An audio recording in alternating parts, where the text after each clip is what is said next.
Thank you, Alex and Paul, for so far. This amazing and really exciting race is still going on, of course, and you can follow it on the parallel streams on YouTube and Twitch. But please stay with us right here on the stage, because we have some really nice parts of advice, I promise, especially for people who are starting out the sim racing life. We have the do's and don'ts for you, and therefore I would like to welcome some guests on stage, as there are GamerMuscle, Miguel from Team Fordzilla, he's an engineer, and Jardier is there. Hello, welcome. Round of applause for the guys. Yes, good to see you. Please have a seat over there.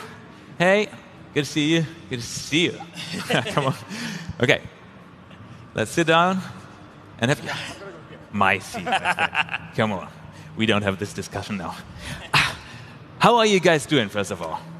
Really good. Thank you for the invitation. Yeah, so welcome, Miguel. And you? Yeah, awesome. Fantastic to be here. Have you had some decent days over here already? Yeah, we've been here since the beginning, jumping on all the sim rigs, experiencing the show and enjoying Germany. It's absolutely awesome. Cool. Have you been to the Christmas market as well? Not yet, no. Hopefully we can squeeze that in before we jet back off home. Yeah, okay. And you? Yeah, I'm loving it. It's absolutely incredible here and having a great time. Everyone is so warm and welcome and really nice to meet and see. And yeah, it's great. Yes, I like it too. Guys, since we are especially addressing people who are very new to the scene, please be so kind to introduce yourself and tell a bit about what you're doing. Press Miguel. Starting from my side, I'm the race engineer of Team Fordzilla. Actually, for a living, I'm a real race engineer. I have been doing motorsport for 15 years now. And I got into serious esports and sim racing for the last 6 years, so I got the chance to work with both sides of the coin, the young kids that are coming in motorsport and the old fellas that have been doing it for a long time. So there is two quite big perspectives of the picture. And to be fair with you, my job applies on exactly the same way to sim racing. I don't do anything differently. I actually do my job exactly as I do in real life, so it's actually tough because the amount of data and analytics you can do in sim racing is massive. So to those youngsters coming into sim racing, I will always tell them to be patient, to be patient, because it takes time to build the momentum, the technique, and the speed. And we are used today to get things too easy and too fast, like everything is available from your phone. So you want to be fast straight away, and that's not going to happen. It takes a lot of time. Great piece of advice just for the beginning, I guess. Thank you, Miguel, so far. So you are all also experienced in sim racing yourself. You've set into the rig and everything, right? Well, I'm not a really good driver. I get frustrated really quickly. As I am. I know the technique. I know what I should be doing, but somehow the connection between my brain and my body, something doesn't work as good as I want.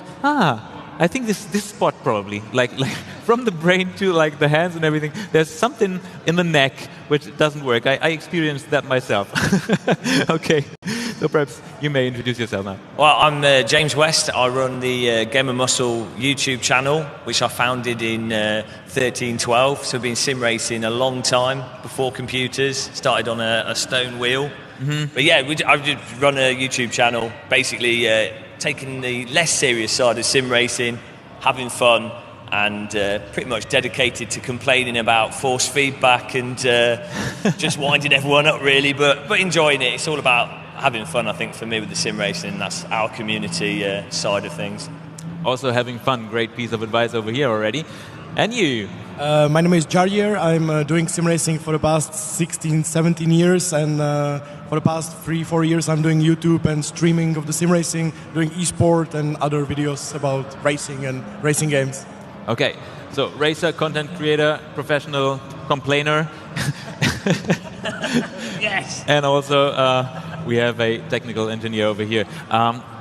So please, for starters, how old were you and what were your first game or sim when you first started, Miguel? Well, working with race teams, we got introduced with rFactor 1, really. We were using rFactor 1 to develop our own cars and our own models to try to replicate the real car on the best way possible for our drivers to train. So actually, rFactor 1 was my starting baseline, and then, yeah, when I discovered racing, to be fair, it was mind-blowing from my side, because it was a really good way, for example, to develop and to work on the racecraft with our real race drivers. So, yeah. Yeah, okay, so rFactor was for you?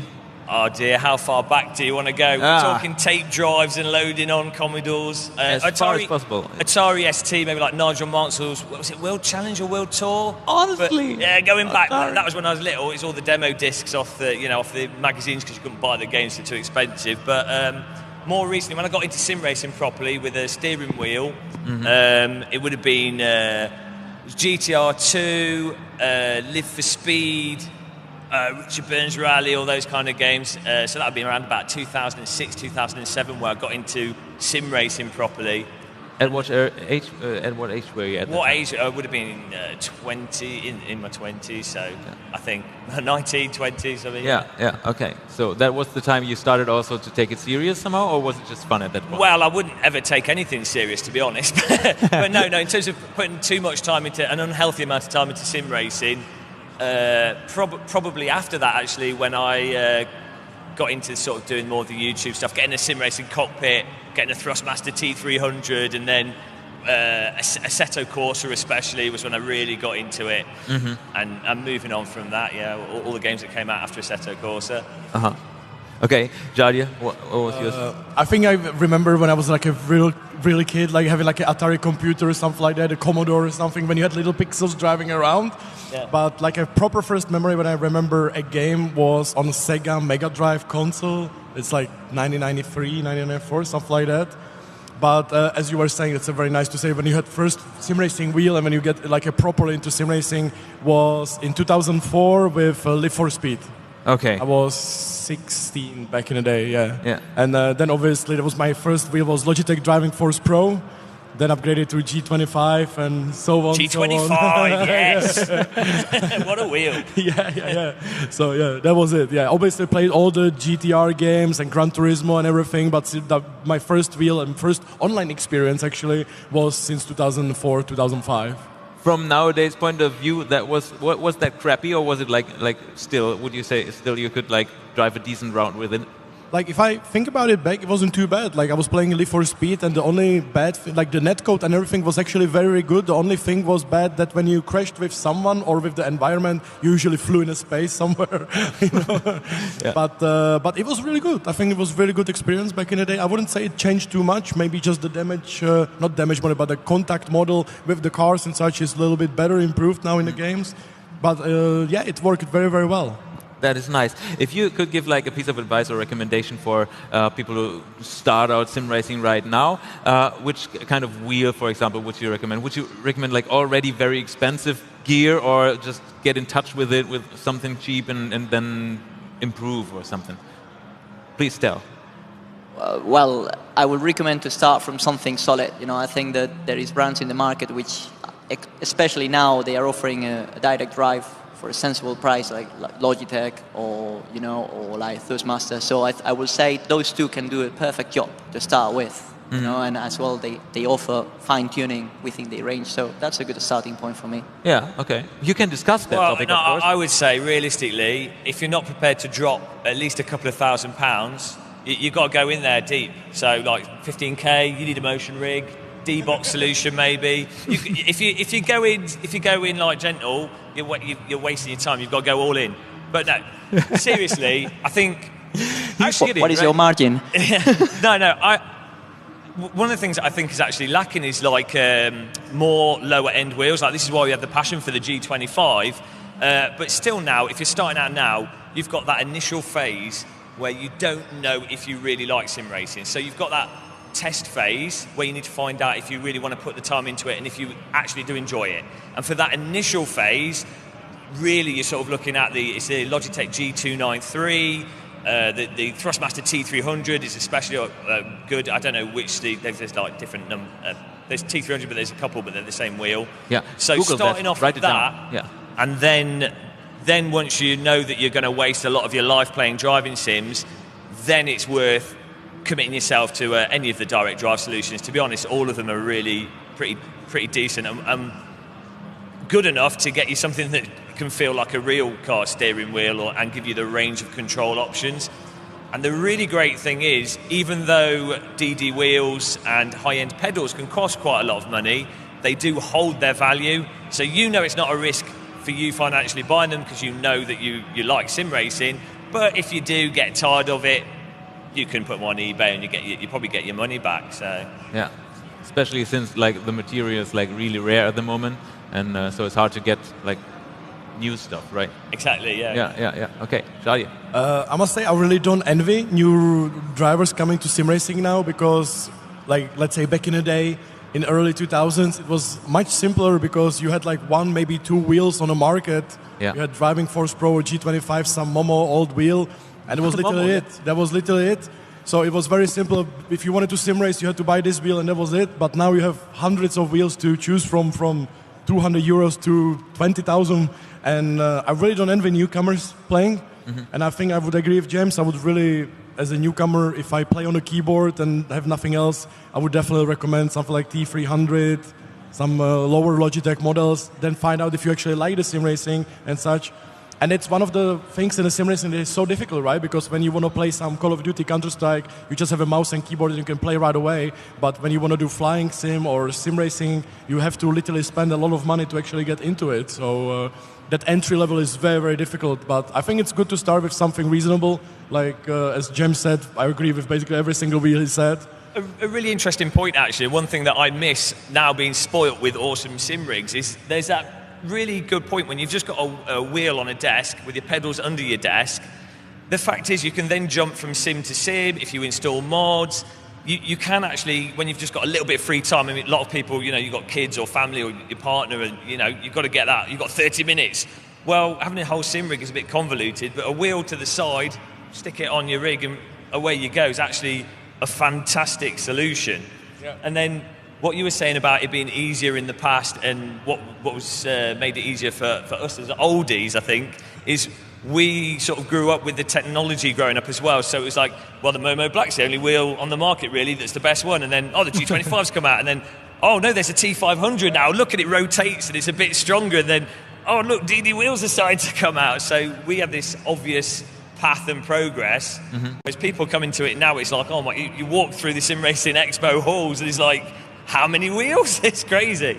Same with the rigs, right? Because back, like in the early 2000s, you just have a chair and that was it, and the desk.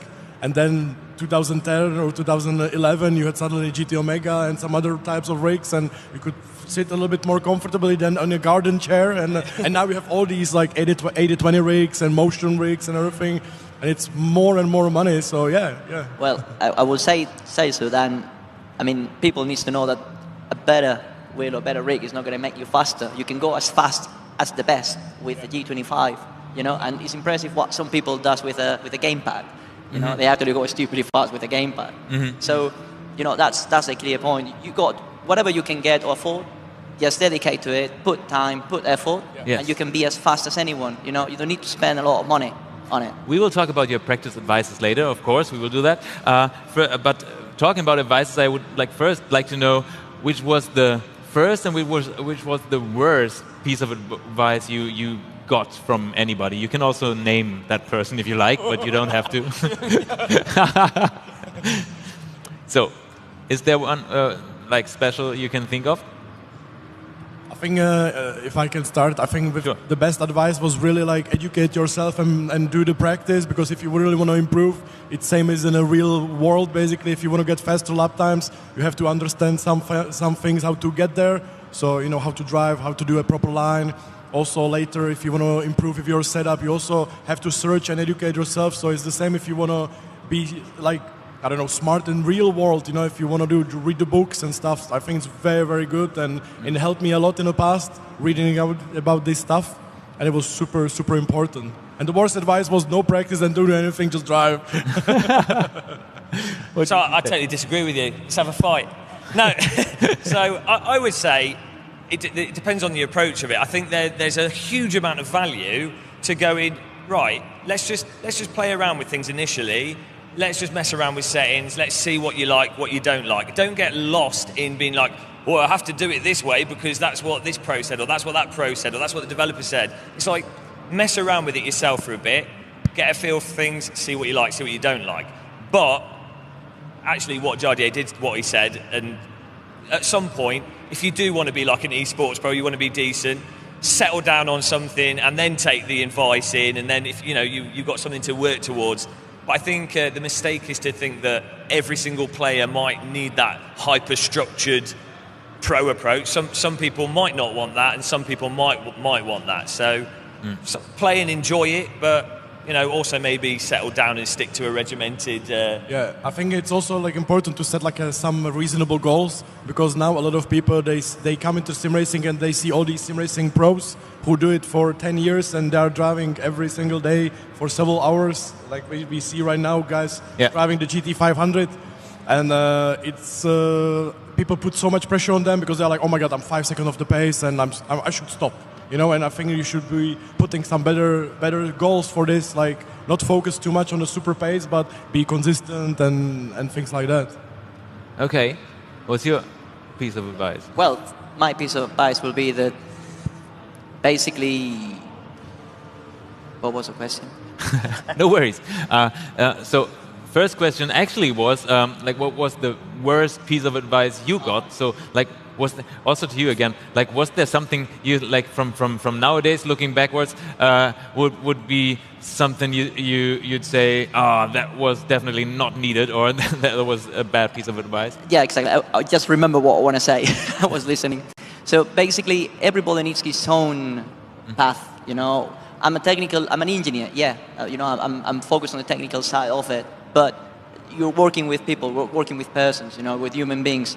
And you cannot treat them as machines. So part of my job is obviously analyze data and polish and understand and extract information from that data, but then manage sport, a sportsman, manage a human being which is trying to develop himself. So you need to find that compromise where you give him the advice they need to develop themselves. So you just build that work with them and try to advise them at the right moment, at the right time, with the right approach. So depending of when they go out on track, depending of how they do, you then see more or less where to go or where to focus. You try to find the biggest things or the biggest mistakes, and then you focus on something and say, look, just do this, and pound on this. Once you got this, we go to the next step. Okay, yeah. So to be fair, the best part of that advice I always got is just work. Yeah. If you work, even if you get it wrong, you will get it right at one point. If you put dedication and time on it. I get it. Yeah. And the worst part of advice, I don't know, just telling a driver on the radio, go fast when they are already trying his best. That's pissed them off a lot. Yeah, I believe so. See, I know you're sort of taking it from the esports approach, but the way you say that, like work, it's like, hang on, aren't we here for play, really? I mean, how many, there's going to be like 5 esports pros, or 10 up, maybe 50 in the future. Probably work is maybe good if you do have that winning potential, but you need to play in there as well for a lot of people, I think. I think, I don't know if you agree with me, but there was a moment where there was a hype as well about streaming, and trying to, a lot of people trying to be an influencer or a streamer. And the reason I put the word work on it is because work means that it has the good bits and the bad bits. And I think that we are used now to only enjoy the good bits and not go through the bad bits. So that's, I think, the biggest issue, because people get frustrated when they need to grow through the bad bits of it. The amount of time that, edit and produce a video takes hundreds of hours that you don't see. You just see the final result and it looks really cool. That's when Jardier does videos, they're well edited. Yeah. Some people don't do well edited content. So that's no, I totally agree with you. Yeah, obviously you do have some pain and there's difficult things that you do have to work through. But yeah, I think it's that fine balance, isn't it, of identifying where it's productive work, where you're getting enjoyment out of things, and then especially on the content creation side, but also if you're going for the sports side, any esports, you can very easily get into that phase of trying to push too much and trying to push through work to the point where you just burn out. So it's counterproductive work, even if ostensibly you are doing the right procedures. You're looking at the telemetry properly. You've got really good advice and coaching. If you're doing that too much, it's not going to percolate into your brain and be useful at the end of the day. But yeah. Okay, I see. So too much might also be too much. Wow, what a sentence. Write that down. I normally have that problem. I haven't managed yet over 15 years of my career to work less than 12 hours a day sometimes. So Crazy. Okay, yeah. I also wanted to point out that my streams are not live; they are pre-recorded. You know. I've seen your scripts. You should see. I snuck into his house, and he has a wardrobe full of 6-hour scripts for his endurance races. Every single comment, he scripted the dog coming in the background for extra views and media clout. So good that you guys are having fun over here. Give me a piece of advice, please. Like for myself, I write that down. I write everything down, like in my little brain over here. But especially this one, when you approach, like which you probably didn't do for a long time because you know all racetracks. But when you approach a new racetrack, how do you do that? Just like get on it, have fun, and start like as fast as you can, or do you just go around like really slow and get to know every corner and stuff? Well, I will say from the engineering part of it, or when I advise a driver on a new track, I just tell them to keep the basics under control. So basically, focus on braking performance, control the transitions, and don't drive the car on power. You know, because that will cause a lot more issues than solutions. You know, normally when you go into a new track, you're driving off the pace, slow, and it's an easy tendency to use the throttle to compensate, you know, the lack of speed, or because you're braking too early, you're going too slow into the corner, and then you immediately go on throttle to try to compensate that lack of speed. So I always will tell them to don't do that and avoid doing that, because that will put you one step backwards and one step forwards.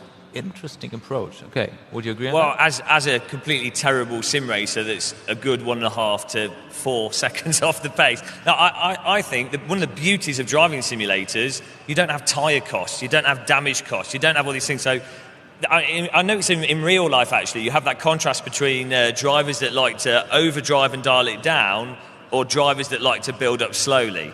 And I think because you don't have the costs in sim racing, this might not apply to proper serious esports, but as a noob, if you can go in and like overdrive it, and then for me personally, I think it's fun overdriving, and then if I'm trying to be quick, which I never am, then dialing it down. I think that's a nice thing. Then that's why you're not fast. Well, eventually. No, look. Perhaps right now you gave the worst piece of advice. I wasn't telling people that was good advice. I agree with Miguel.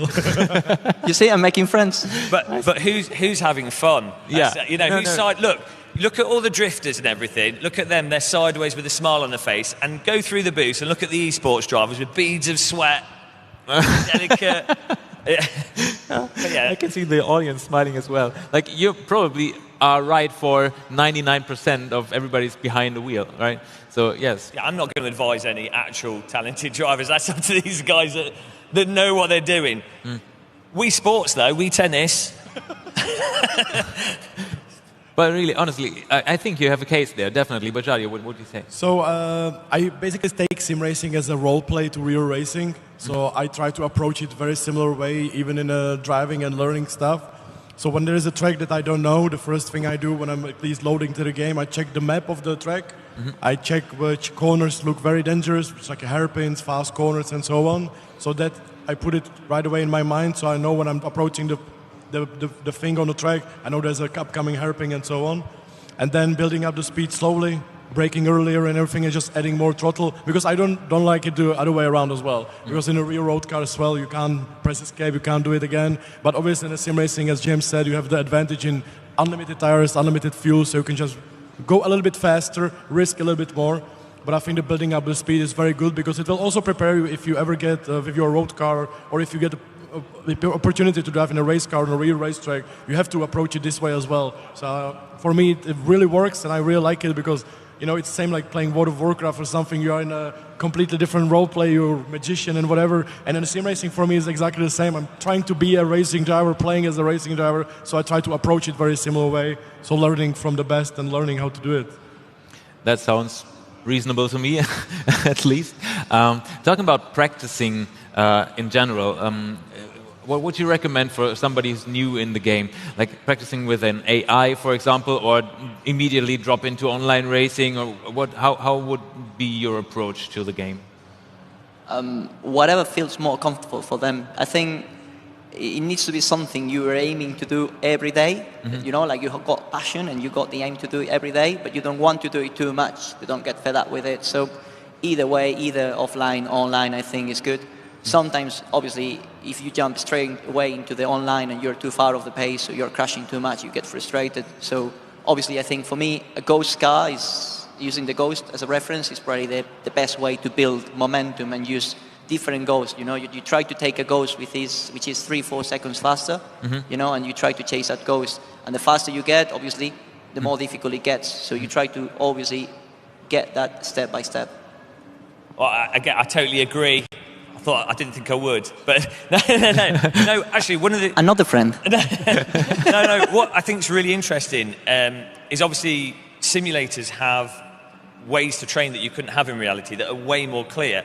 And the ghost cars, you say, it's absolutely fantastic. And I think one of the simulators which really nails that and does it in a way that's entertaining and fun to learn and get faster and doesn't really get mentioned much is Race Room's leaderboard mode, where as you play through it, it gives you the ghost for the next car ahead of you. So all you have to do is beat that next ghost. And as you go through, so you'll start off as someone terrible, and then as you go through, it's like, it's not too much of a challenge, and it eases you into it, and you start going, oh yeah, that's why that ghost was fast in that corner, because he did brake earlier, he didn't go too deep in. Oh, he got on the throttle better. Oh look, I can see that the faster laps are from actually taking the proper racing line through the corner. Oh, I didn't think that racing line through that corner would be the faster racing line, because I really struggle personally with identifying what the correct racing line through a corner is. And I think a lot of corners, and especially from sim to sim, it's really not intuitive which is the fastest racing line. So having that ghost and that lead into it is a phenomenal way of learning. And then when you combine that, if you learn how to read telemetry, so you can see the ghost car whilst you're driving and you can visually see what's going on, but then you can look at telemetry for the finer details of your brake input and your accelerate application. I think a thing that a lot of people really struggle with is initially getting hard on the brake with things straightened up, and then trail braking properly. It's all those subtle applications of the pedals, driving with the pedals rather than the steering wheel. Telemetry describes that very obviously, and you combine that with a ghost, it's fantastic. So using the ghost and telemetry, I think great ways to learn. That was a good one, I guess. Yeah, I agree with both of the guys, absolutely. With the I disagree, Ash. I take back everything I said. And I would maybe add, I would add that maybe don't overdo it with the practice at the beginning. Obviously, it depends what you want to do, right? If you want to be the fastest guy in the world, it's something else. But if you want to just improve a little bit your pace, I would definitely recommend not overdo it. You know, let's say, for example, if you, after work, you have a time, do hour, then next day another hour. Don't do 6 hours in a row, for example, of the practicing and driving.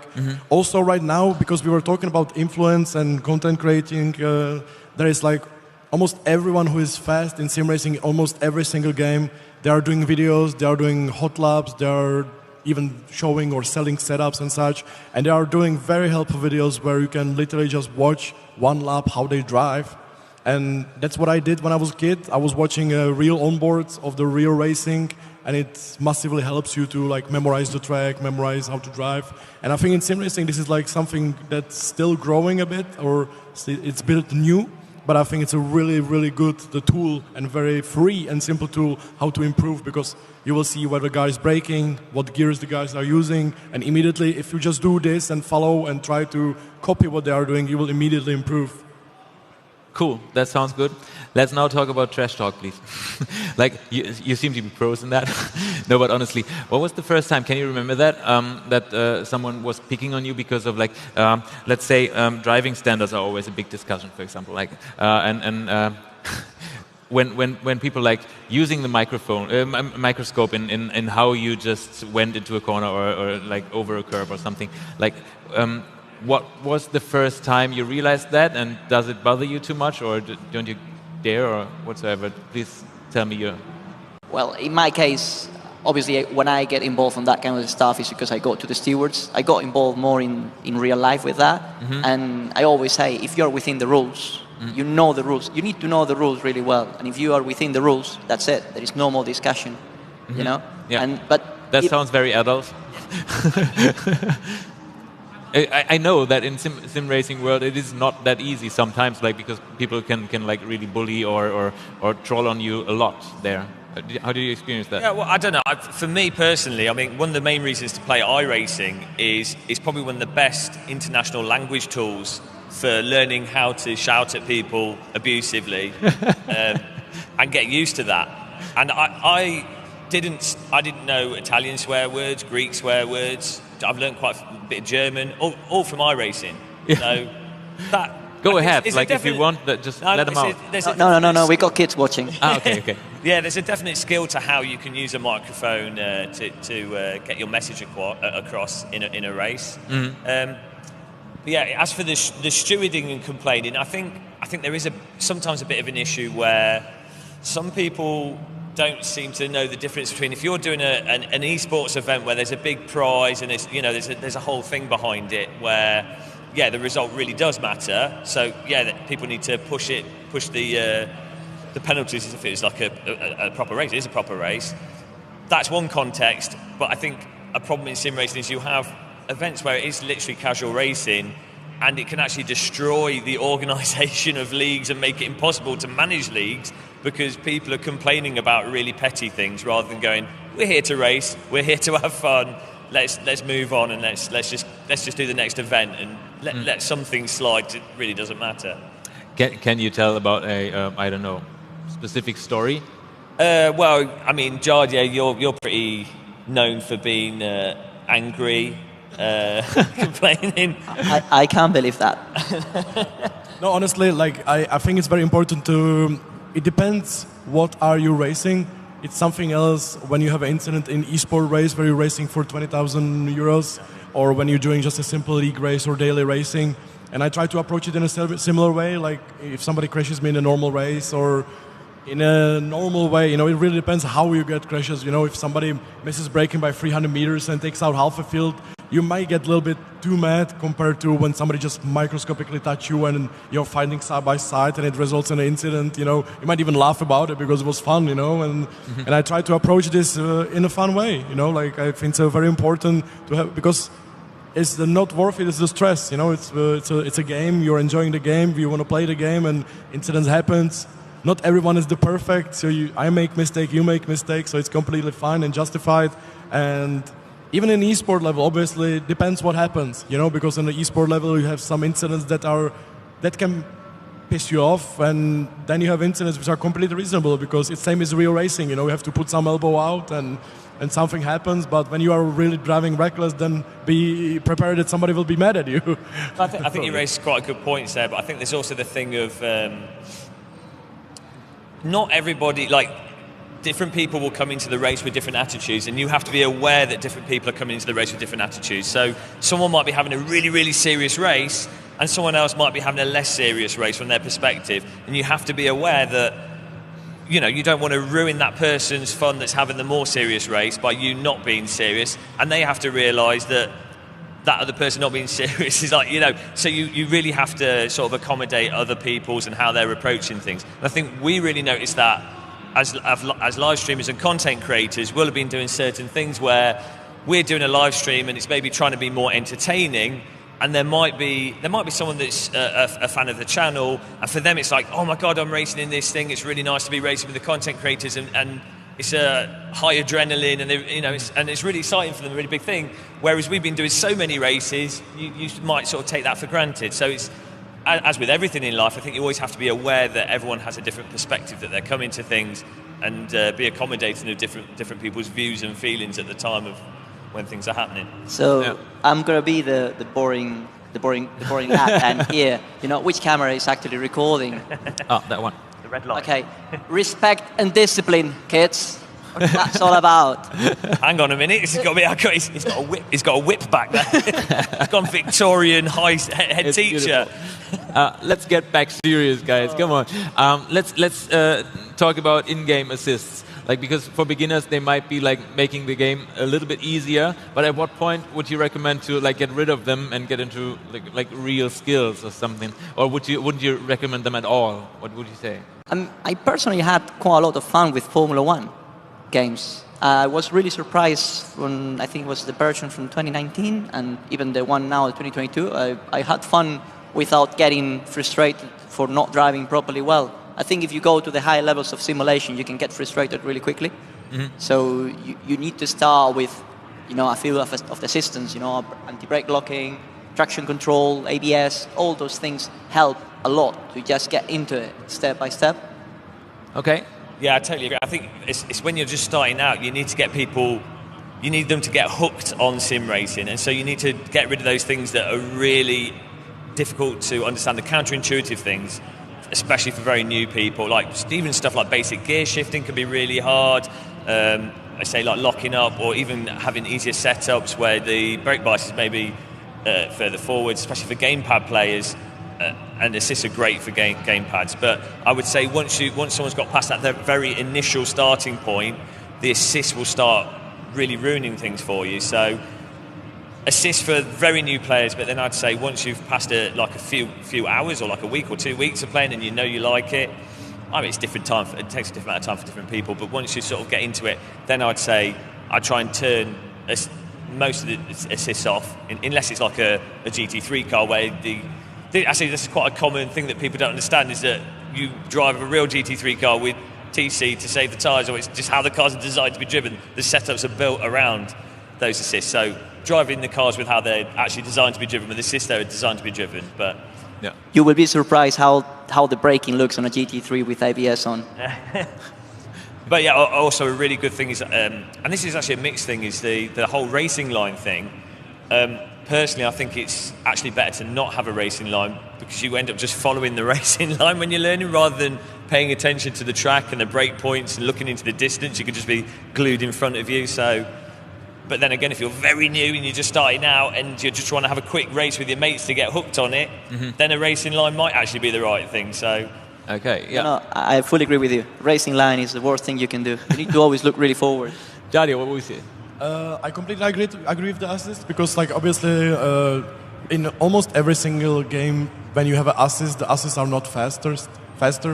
So I think it's a good start for new drivers to try to learn how to drive and get more confidence, and then remove it and get faster and faster.